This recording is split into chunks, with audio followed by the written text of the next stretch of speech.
E na queda do Império, para a substituição do Império para a República, será que ocorreu alguma mudança no sistema dos imigrantes, né? Principalmente dos nossos imigrantes? Isso afetou de algum modo essas pessoas aqui, os nossos imigrantes? Bem, essa aqui é uma pauta sugerida pelo nosso inscrito Giovanni Zanetti. Agradeço muito vocês pelas pautas. Sempre deixem as perguntas de vocês para questões que, enfim, porventura não são muito abordadas aqui, que tenham ligação com o nosso tema, é claro, mas eu sempre peço para vocês deixarem os comentários, porque a gente consegue conversar de um jeito melhor ainda. Antes disso, antes da gente desenvolver esse vídeo, eu peço que você curta o vídeo, se inscreva no canal e não esqueça de ativar também o sininho das notificações para ficar por dentro de todo o conteúdo que é regularmente postado aqui. Afinal, todos os dias vocês sabem que tem os vídeos aqui no canal, o canal Lengua Mari. Eu sou o Fernando Menegatti, sou professor de Língua Vêneta, também História Vêneta, e estamos aí já praticamente há 5 anos, já quase mais do que 5 anos, tentando, né, enfim, ensinar as pessoas, principalmente os nossos irmãos aqui, descendentes, né, descendentes de vênetos, que foram muito, e aí eu me incluo também, né, foram muito mal educados com o critério baixíssimo da educação brasileira, principalmente a educação brasileira voltada, enfim, para a nossa etnia, que é nenhuma, né? A educação brasileira, ela foi sempre muito formatada, na verdade, né? Principalmente depois com a República, sempre caiu nessa formatação do Estado generalista que serve a um propósito padronizado, enfim, né? Então, a gente precisa correr atrás disso e temos que fazer por nós mesmos, como eu já falei em vários vídeos aqui. Não adianta a gente ficar esperando iniciativa de governo. O governo não tem essa iniciativa, a iniciativa dele são sempre segundo os seus próprios propósitos. E para citar, né, para antes da gente começar o vídeo, como nós estamos nessa discussão entre o Império e a República, eu me recordo de ter lido, agora não lembro mais quem falou isso, o nome direito da pessoa, mas a pessoa ajudou ali, né, a fazer digamos, o golpe contra o Império, e aí depois de alguns anos, antes da sua morte, ele disse se era, né, para ter feito isso, se era para ter saído do Império e para descambar nesse tipo de república que descambou, porque eles queriam um outro tipo de república, né, que antes no Império era uma escola de estadistas e agora descambou para uma praça de política de comércio, né? Enfim, os políticos vão repartindo, fatiando o Brasil entre si, fazendo comércio entre si, que é o que acontece até hoje. Eu nunca teria participado disso. Eu preciso recapitular e trazer o nome da pessoa que disse isso, que fazia parte do governo. Me desculpe, caso vocês saibam, deixa aqui nos comentários também que eu falo no próximo vídeo, mas eu prometo trazer a referência. Eu li e agora eu não lembro mais porque já faz algum tempo, né? Então não esperem, né? Não esperem porque o modelo é para outra coisa, o modelo não é para vocês, o modelo não é para nós. Bem, vamos lá. Então essa daqui foi uma sugestão, né, do nosso inscrito, aí o Giovanni, como eu falei para vocês, se houve alguma mudança ali na política entre Império e República para os imigrantes. É claro que mudança nós tivemos no país inteiro, então não deixaria de ter afetado também os nossos imigrantes em algumas questões, mas eu diria que talvez nessa questão aqui da imigração não teria afetado tanto nessa parte da relação comercial. Por quê?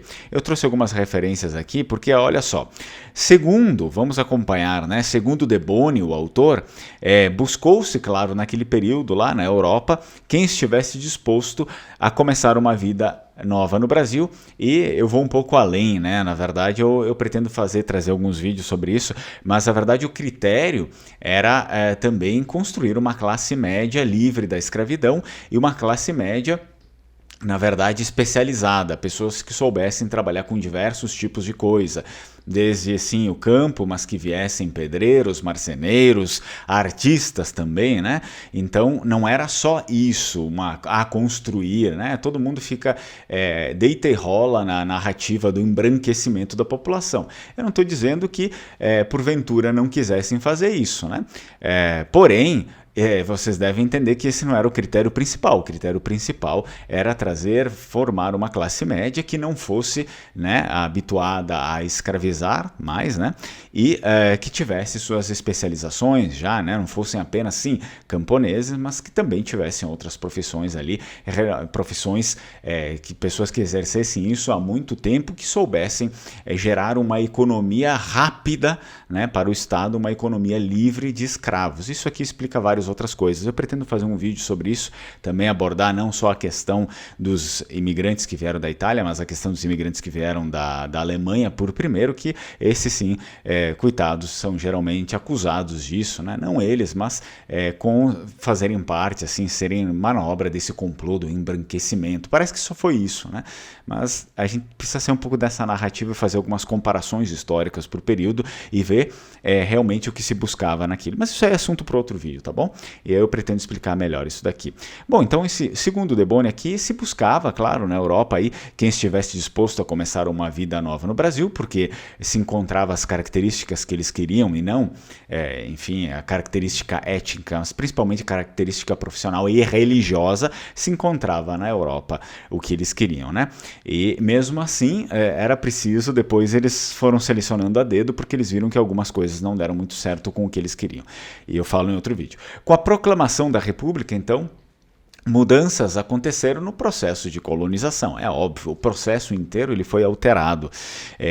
Eu diria assim, o Império ele se envolvia, né, foi o projeto dele, ele se envolvia e a partir de um certo momento, principalmente com a República, o governo deixa de se envolver muito mais, né, nesse processo inteiro. Então a colonização privada, na verdade, tornou-se a forma essencial e única de colonização quando a Constituição Republicana de 1891 transferiu aos estados as terras públicas e desinteressou-se da imigração colonial.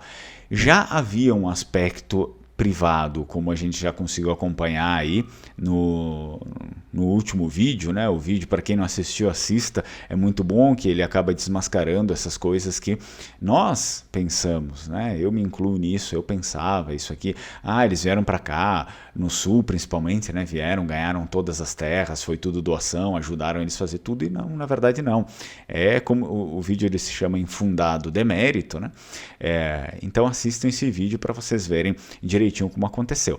Já naquele período no Império, o Império arcava com algumas coisas, mas não arcava necessariamente com as terras, esse tipo de coisa. Aí eu assisto aquele vídeo que isso vai ficar claro. E a partir desse momento, com a República, passa a arcar menos ainda, né? Com muitos custos. Então o que acontece? No Sul, aqui, né, no sul aqui do Brasil, foi, na verdade, após a Revolução Federalista Rio-Grandense, em 1895, que a nova República Brasileira dissolveu absolutamente os contratos com a famosa Companhia Metropolitana. Também quero gravar um vídeo a respeito dessa Companhia Metropolitana. As informações são meio escassas, porém eu pretendo fazer uma busca a respeito dela, que a Companhia Metropolitana aqui, ela foi uma das grandes responsáveis, né, por atuar por trazer os imigrantes lá da Europa para cá. E transferiu aos estados esse serviço aqui, os serviços de imigração e colonização e concessão das terras, tá, brasileiras. E olha só, os contratos do Império, e aí também depois, né, os contratos da República com a Companhia Metropolitana, eles permaneceram até um certo período, tá? Também com a República.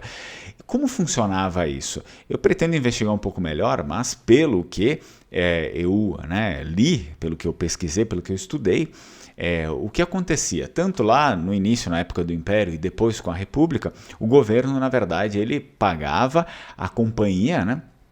Contratava, melhor dizendo, né, contratava a Companhia Metropolitana para que ela fizesse essa propaganda e para que ela fizesse essa pesquisa de pessoas interessadas lá na Europa e assim que trouxesse essas pessoas e que arcasse com algumas despesas da viagem.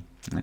Seja ela a despesa da viagem de lá para cá e também para o interior do Brasil e assim por diante, né? Algumas despesas básicas. Isso muitas vezes, veja bem, não incluía 100% muitas vezes, tá? Os colonos precisavam arcar algumas coisas e assim por diante. Então, eles faziam, depois dessa despesa, que não era a companhia que arcava, né? A companhia era contratada para aquilo ali e o governo dava o dinheiro para eles, né?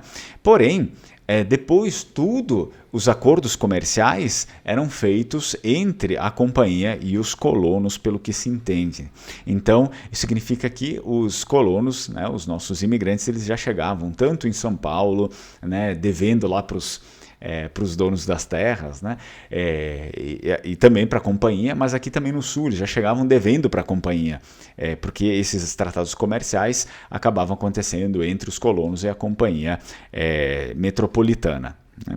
Bom, eu vou falar também disso num outro vídeo para a gente não estender demais isso aqui, e eu pretendo, sim, esse daqui foi o próprio Deboni também que nos traz essa informação.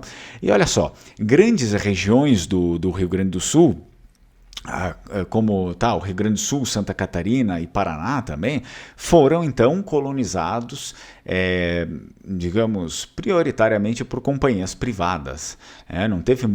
Não se teve tanta a mão do Estado aqui. O projeto sim começa com o Império, mas quem bota a mão na massa aqui acaba sendo ali as companhias privadas, como a gente consegue perceber muitos relatos e traços desse comércio privado que aconteceu entre lusos brasileiros e os imigrantes naquele vídeo ali, o infundado demérito, que eu deixo também aqui no final do vídeo para vocês verem, mas sem o envolvimento então do governo nesses processos aqui.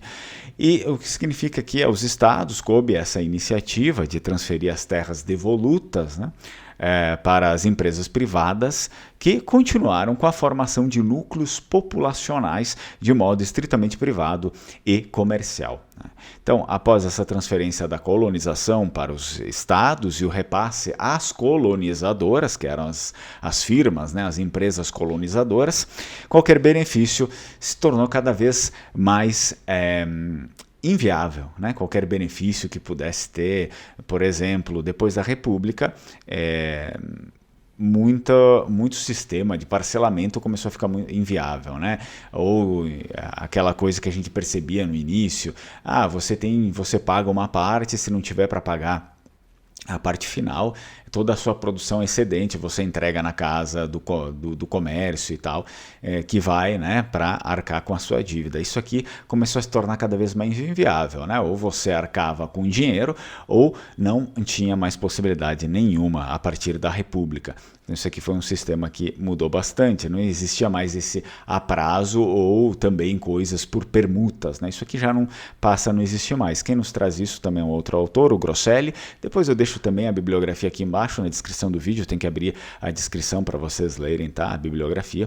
Então vale ressaltar que também que o Brasil facilitou, sim, é claro, a entrada de imigrantes em suas terras, porque isso daqui foi inicialmente um projeto de Estado, mas as responsáveis, né, as responsáveis pela imigração em si e acomodação desses colonos, na verdade eram essas empresas colonizadoras, que eram empresas privadas situadas nas regiões, basicamente, né? Então, o que elas faziam? Elas faziam acordos comerciais diversos, né, que surgiam assim entre a empresa e o colono. No início, claro, a gente tem toda essa formatação nacional com a companhia metropolitana, mas depois existiam pequenas empresas colonizadoras dentro dessas micro-regiões também.